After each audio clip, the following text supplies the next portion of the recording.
Zulflawen, bonjour tout le monde. Il y a une semaine, je vous ai publié sur cette chaîne YouTube une vidéo qui commençait par une magnifique floraison de jaune, hein. Voilà ce qui reste de ces fleurs jaunes. Ce sont des fleurs de topinambour, un légume qui est souvent qualifié dans les livres de jardinage de légumes oubliés. Alors pourquoi? Parce qu'à une certaine époque en Europe, il était très apprécié et très connu. Et puis, la guerre est venue, il y a eu une pénurie de pommes de terre et on a remplacé la pomme de terre par le topinambour et il y a eu le rationnement, c'est-à-dire on rationnait, on donnait des quantités de topinambour aux gens pendant la guerre pour qu'ils ne meurent pas de faim. Et à partir de ce moment, le topinambour a été perçu comme un légume de pauvreté, de rationnement, et il a été très vite abandonné lorsque les gens se sont remis à manger la pomme de terre.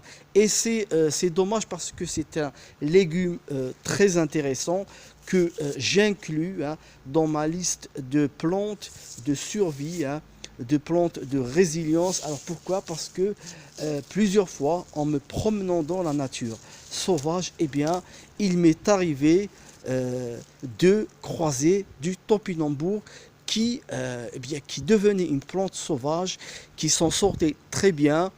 Et il y a un endroit qui est éloigné environ d'1,5 km d'ici où j'ai vu des topinambours qui étaient retournés à la vie sauvage. Et je trouve ça très intéressant. Comme vous le savez, j'apprécie beaucoup en tant que permaculteur, j'apprécie ces plantes qui se débrouillent toutes seules, qui n'ont pas besoin qu'on passe son temps à les fertiliser, à les arroser, etc. Donc, le topinambour, vous le plantez et vous le laissez, il se débrouille tout seul. Vous pouvez l'arroser de temps en temps en période de sécheresse. Alors celui-ci, il a attrapé l'oïdium, hein, un champignon.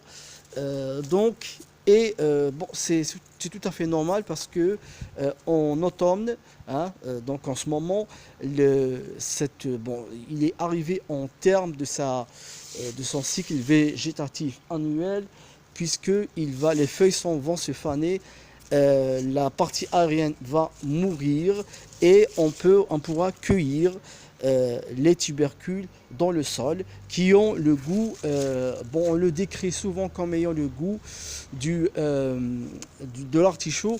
Moi, une fois cuit, je trouve qu'il a un goût entre l'artichaut et le navet. Le navet, le navet qu'on utilise dans les soupes, chez nous on utilise dans les choux, surtout dans les couscous, donc il a ce goût entre l'artichaut et le navet et c'est très intéressant, on peut le manger dans beaucoup, l'utiliser dans beaucoup de recettes. Voilà, donc une plante résiliente, une plante en plus, c'est comme on a l'habitude de le dire, le topinambour, vous le plantez une fois et après vous n'aurez plus besoin de le planter. Même lorsque vous enlevez tous les tubercules, il y aura toujours un petit morceau qui va rester et il a tendance à devenir envahissant.